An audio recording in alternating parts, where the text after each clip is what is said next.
Hey, good morning, everybody. Thanks for coming out. So at 8:40 p.m., I guess last night, patrol officers were investigating a carjacking that had just taken place in the area of Everson and Growth Street, and ultimately a separate incident happened at that location where officers had to respond, and ultimately ended up into an officer-involved shooting. I'm going to let Director Mark Romano give you the information regarding that incident. Mark. Thank you, Sheriff. So like the Sheriff said, at 8:40 this evening or last evening, our officers responded to the 1400 block of Eaverson Street in reference to a carjacking investigation. While they were on scene for approximately an hour, there was some information on, obviously they're meeting with the victim, trying to get information on the vehicle and trying to track that vehicle and locate it with the suspects. Um, the victim was an older individual, female individual, and her family members were on the street around the officers at that time. Uh, while they're waiting, trying to get information on the vehicle, try to locate it, an individual who's the suspect in this case approached the family members in the street. He has nothing to do with the carjacking case that the officers were working on. Family members say that this individual started, quote, harassing them. Somebody that they had seen in the neighborhood recently. He's a black male adult. Don't know exactly how old he is. But at some point he pulls a knife, and the officers hear the family members say, quote, he's got a knife. And this suspect is engaging with one of the family members, and the officer is able to see a stabbing motion towards one of the family members. Two of our officers approach the suspect.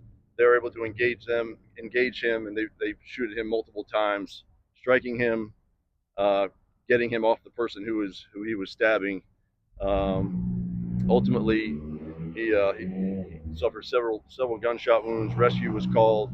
Our officers tried to do some medical and first aid at the scene, but he died there at the scene, unfortunately. It's important to note that our officer did, as they're trained, handcuff this individual, and while one of the officers was doing the handcuffing, was able to see the knife beside the suspect's body, and notices that it's a butter knife. That's when he notices what kind of knife the suspect is using.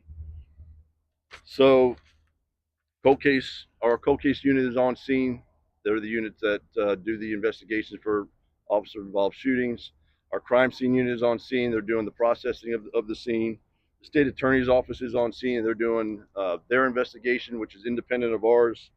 This is our 6th officer-involved shooting for the year, and I can give you the officers' names that are involved. It's Officer J. Montgomery, ID 85553. She has 2 years on.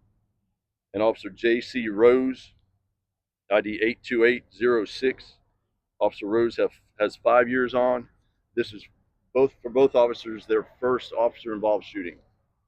And I can take some questions if y'all have any. So just to clarify, you said that the officers had seen the suspect raise the knife, but then did they start stabbing? Our officer actually thought that the person was stabbed, and actually you'll see on video when we release it within a couple days here, had him take his shirt off because he thought he was stabbed. That's what he believed. He was not. It turned out he was not. Yeah. And no one else was injured in any of these cases of carjacking, just the suspect? Just the suspect. The vehicle was actually recovered. Nobody else was injured. Officers are fine. Did the family know this person? Don't believe so. I don't have that. We don't know who he is.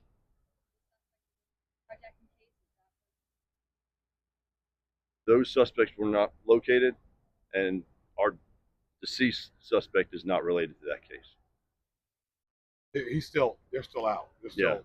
That case is still being worked. Still under investigation.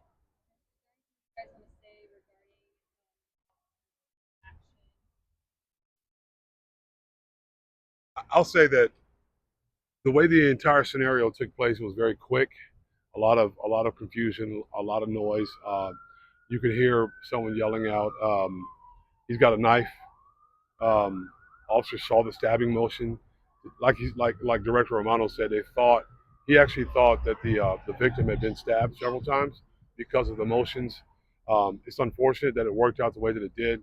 You don't want this to happen under any circumstance. But when officers see that kind of thing happen, they have to take action at some point and do what they have to do to try to save lives. And that's what they did in that case. Now the state attorney is going to investigate the entire scenario, the entire situation. They will make a determination on its justifiable nature or not. We'll just wait for that. But this is just what we're telling you from what we were able to observe in our investigation so far. How many people were on the scene at the time? A lot.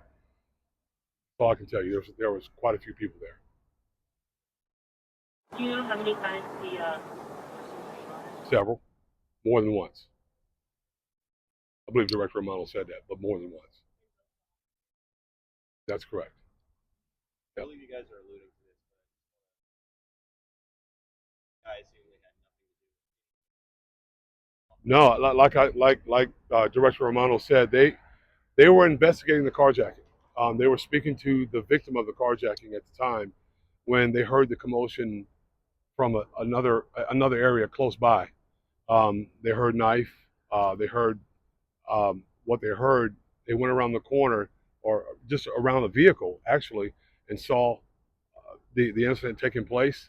Saw the stabbing motions and all the other, and that's when they took action.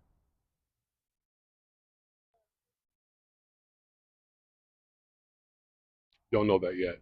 Like I said, unfortunately, I mean we're not able to determine that. Like I said, this is early in the investigation, and there's a lot that's gonna come out in the future, but we just don't know that yet. All right.